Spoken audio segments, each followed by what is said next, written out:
taon na po kayong kasal ni Ma'am Sarah? Since 2017, February. 2017. So mga magsasampung taon na rin halos. Opo. Kailan po nagsimula itong, sabi nyo, 3 beses kayong... Nag-start po yun yung nagbarko po ako ng 2023. After ko magbarko, umuwi po ako, napatawad ko siya. Nag-decide po ako mag-Canada para na hindi na nga po kami magkalayo at magsama-sama na kami doon ng mga bata. Nung nasa Canada po ako, umulit po ulit siya, ng lalaki po ulit siya. Pinatawad ko po ulit siya, tinuloy ko po ulit yung pag-ayos ng papel nila. Magkaiba pong lalaki yung dalawa? Yung iba po ngayon, yung nakatuluyan niya po ngayon, yung may anak na sila. So itong pangatlo, nagkaanak siya? May anak na po sila. Doon na po siya nauwi kasama ng 2 anak ko. So kumbaga openly na Open siyang na po sila. nakikisama Opo. na ano.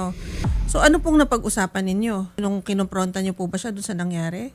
Inaano po niya man na maghiraman na lang po sa mga bata. Kaya lang po, inaano ko po lagi po siya kung pag may naisipan niya pong hindi pera, hindi niya po ipaperap yung dalawa. Ang dami ko na pong nasakripisyo tulad po sa Canada. Umuwi po kasi nakripisyo ko yung mga kinabukasan ng mga anak ko. Hindi ko po tinuloy dahil po hindi siya nakikipagtulungan sa akin Dahil po nagkapamilya na rin siya ng bago. Ilang taon na po yung mga anak ninyo? Isang 9 po, isang 6. Yung 9 ko po may autism po, nalaman ko hindi niya pinagte-therapy. Before po, nagbabayad ako sa therapy, ang gagawin niya, dadalhin niya lang po sa therapy, tinigil niya. Ang gusto niyo po mangyari ay... Gusto ko po sana siyang makasuhan at mapasawa lang visa po yung kasal namin para naman po makapagtrabaho ko. Kasi po ang trabaho talaga pagbabarko Plano ko po makuha yung 2 anak ko, plano ko po magnegosyo muna pansamantala dito sa Pilipinas. Pero yung pag-alaga niya ba sa mga bata, wala namang problema? Ay nga po, inaano ko, pag unang kita ko po, sobrang payat po ng 2. 2 linggo pa lang ako dito, kasama ko yung mga anak ko. Pagbabalik ko sa kanya, ayaw sa kanya. Hindi ko alam kung bakit po, kung ganun. Good afternoon, ma'am. Inilapit niya po sa amin yung problema niya. Gusto niya po sanang mapawalang bisa na yung kasal ninyo. Gusto niya sanang malagay sa poder niya bilang meron ka na ring anak dun sa bago mo kinakasama na si Lawrence. Palagay niya mas mapapaayos yung mga bata sa poder niya. Gusto niyo po bang ibigay yung panic ninyo dito sa sitwasyon ninyo? First of all, nag-uusap kami regarding sa mga bata nung umuwi siya. So, kahit hindi siya nagsusustento, zero at all, wala siyang binibigay, okay lang din.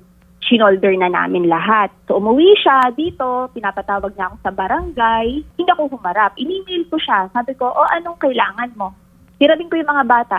Okay, hinigay ko yung 2 bata, pinahiram ko. Kung sinasabi niya na meron akong partner, meron din siyang partner. Pero magkaiba kasi kami. Ang sa akin, ang priority ko, mga anak ko. Hindi yung kahihiyan. So mismo galing sa bata sa akin, Mami, I want to go to Mami Dang house. And Ate Tia, yung anak daw yun ng Mami Dang. Pero Sino okay yun? na lang din. Kasi sabi, girls tayo yung Bernadette. okay. So may anak din, may anak daw na babae. And may mga pictures din ako. Hawak ko Okay. din lahat. Pero kasi actually, meron kaming compromise agreement from the lawyer last year na umuwi siya. Okay. Nagkasulatan kami doon na wala nang pakialaman at all, kung magkaroon ng sariling pamilya, wala na. Meron na rin doon, naka-breakdown na din doon. Ito yung magiging sustento ng mga bata, maghahati. Pero Okay. ni piso wala kami natanggap. Hindi ka rin sumunod doon sa kasulatan na iurog mo yung kaso. Wait lang Okay, At ito pa. ilang buwan ko hindi ko nakita yung mga anak ko, tinago mo sa akin. Kinasuhan ko yung tatay niya at yung kapatid niya kasi sinuko Kinasuhan ako mo ng trespassing. Sabihin mo lahat ng kasinungalingan na inano mo sa korte dito. Ano po yung kaso na sinampan ninyo, ma'am? Trespassing. Kinasuhan niya po ng trespassing yung tatay ko at kapatid ko. Oo, Okay. kasi Sa sarili pumasok sa sarili loob ng naming bahay. Pumasok sa loob ng Dahil po bahay nahuli ko, po yung tapos lalaki niya na magkasama sila doon. Hindi, wait lang. Ma'am. Wala sa loob ng bahay. Katsyempo na sa labas Kung pero nasa galing sa loob loob. yun ng At doon ka bahay, nabuntes. Maraming picture dito. Akong ebidensya na doon na uwi. Huwag ka na magsinungaling dito. Wala ka na maloloko dito. Problema. Kasi kung ganun lang din naman pala, ano po ba ang gusto niyo daw mangyari? Makasuhan ka at makuha yung mga bata at mapasawalang bisa ang kasal natin. Okay, o di likewise, kakasuhan din kita, mapawalang visa, at yung mga bata, hindi ka nagsusustento. Paano yung mga binayaran kong tuition ng mga bata? Kailan? Kailan? May resibo ako lahat. Huwag mo na akong anuin. Marami yung papapayaran ako lahat ng ebidensya. Ang sabi po ni sir, parang mas gusto ng mga bata daw sa kanya na pagka nandoon ayaw nang bumalik sa inyo at parang medyo pumayat daw yung mga bata. Tsaka yung hindi nakakapag-therapy Panganay. na yung panganay ninyo. Namayat daw nung nandun. Opo. Actually, binalik niya sa akin dito, may sakit yung isa. Tapos yung panganay ko na may autism, nag-aaral sa SPED. Tapos anong sabi niya sa akin, ililipat ko sa public school. Nililipat Sabi ko niya sa ganon. public ng SPED at Oo, ipapatherapy dahil- ko.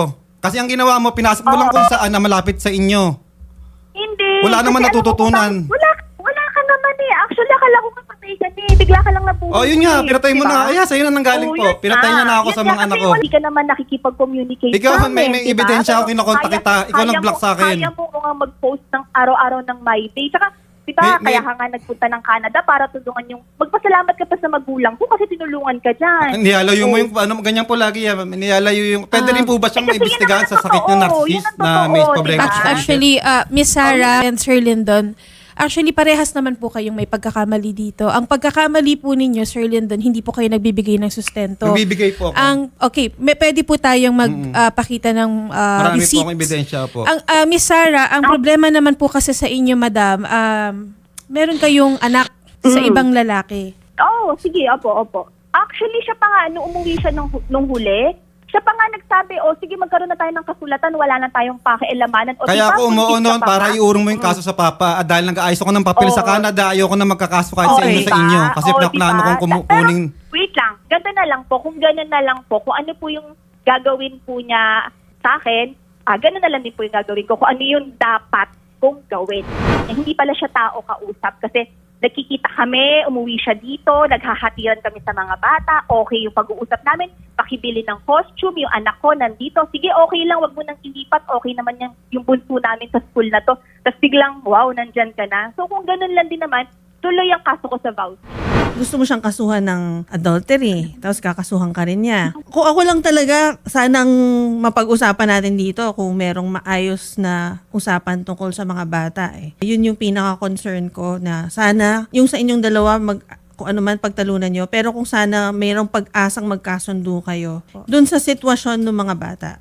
Because obviously naman, pareho kayong gusto yung mga kabuti sa bata. Sabihin na natin meron na rin siyang anak sa iba, hindi yun mawawala na anak niya pa rin naman yung dalawang anak kahit anak niya yun sa'yo. Well, hindi ko siya kilala, so hindi ko siya husgahan na masama siya kagad. Pero I'm assuming na ang iniisip niya pa rin yung kapakanan ng mga bata. Chairman, meron po tayong DSWD na within sa Bacoor, Cavite na baka pwede niyo pong tulungan si Sir Lyndon na i-coordinate para magkaroon ng assessment. Actually nga, before na nagpunta si Sir Lyndon dito, ay nagpunta na siya ng CSWD. Mas mabuti siguro kung sino yung nakausap niya noon doon sa CSWD para at least siya na rin ang tutulong sa kaso nila. Patulong na lang po si Sir Lyndon. Tayo po ay tutungo, ma'am, sa CSWD para mapag-usapan po yung mga bata. Magkakaroon po kayo ng agreement doon ni Sir Lyndon para po doon sa setup nyo para doon sa bata. Sustento, visitation, sa custody, pag-uusapan po ninyo doon. Yung regarding naman po sa adultery and doon sa hindi mo pagbibigay daw ng sustento, pwede kayong magkasuhan. Pero sa amin, sir, unahin muna po natin yung pag-uusap nyo sa bata. Okay? Kumbaga, it's a fair assessment. Yun din naman talaga ang hahanapin ng korte pagka nagkasuhan tungkol sa custody at support ng mga bata. Miss Sarah, hindi rin po siguro maganda rin, ma'am, na magpapataasan pa kayo ng ihi. Kasi una sa lahat, ma'am, malaki rin yung pagkakamali mo at hindi pasaporte yung pagkakaroon ng ibang lalaki dahil sa hindi lang siya nagbibigay ng sustento at nagkaroon pa kayo ng anak doon. So, hindi siguro... Hindi rin naman po kasi yun yung dahilan. Actually, kasi parang ayoko rin naman maging one-sided. Parang Ikaw pa matapang, no? Ikaw na yung nagloko na parang maraming ginawang ikaw pa ganyan. Kaya lang kasi ang problema, bakit hindi mo rin sabihin yung part mo, di ba? Yung Ano mga bang part? ginawa mo din. Yung mga Wala akong ginawa kundi mo din. magtrabaho sa Canada. Alam mo, hirap ng buhay doon. Tanungin mo, Okay. pamilya mo nasa Sige. Canada. Yun naman ang kwento. Sige. Okay Yung lang. Sige po, kung, ganun na lang. kung meron kayo, ma'am, na evidence for concubinage, ma'am, na nagkaanak Meron din siya ako. sa iba, yun, ma'am, pwede tayo, ma'am. Malakas din ang hatak mo niyan sa korte. Pero sa ngayon, madam, kung nagsistick tayo sa wala naman siyang anak sa ibang babae, pero kung meron kayong ebidensya na siya ay ng babae, then proceed, ma'am, for concubinage. Okay, sige. Opo. Pwede rin naman yun. Yes, ma'am. Karapatan okay, niyo yun, okay. ma'am. Ang sa kanya kasi, Okay, ma'am, sige. meron siyang ebidensya na kayo po ay nagkaroon ng supling sa ibang lalaki habang kayo po ay kasal. So, yun Pero po yung kung siya nilalatag naman ni is may Sir proof naman Lyndon. ako na meron din siyang kasamang ibang babae na karelasyon niya talaga. Opo, ma'am. Pwede Ang yun, may ma'am. Ang labanan na kasi dito, madam, kung sino yung nagkaanak sa iba habang sila ay kasal eh. mag-usap muna kayo, Miss Sarah, ni Sir Lyndon, patungkol po doon sa bata. Yun po ang sinasuggest po namin. Mag-usap po kayo para po doon sa sustento, sa visitation, sa custody. Pag-usapan niyo po kung ano po yung mas nakakabuti doon sa bata. And then, saka po natin pag-usapan yung para po doon sa concubinage, sa adultery.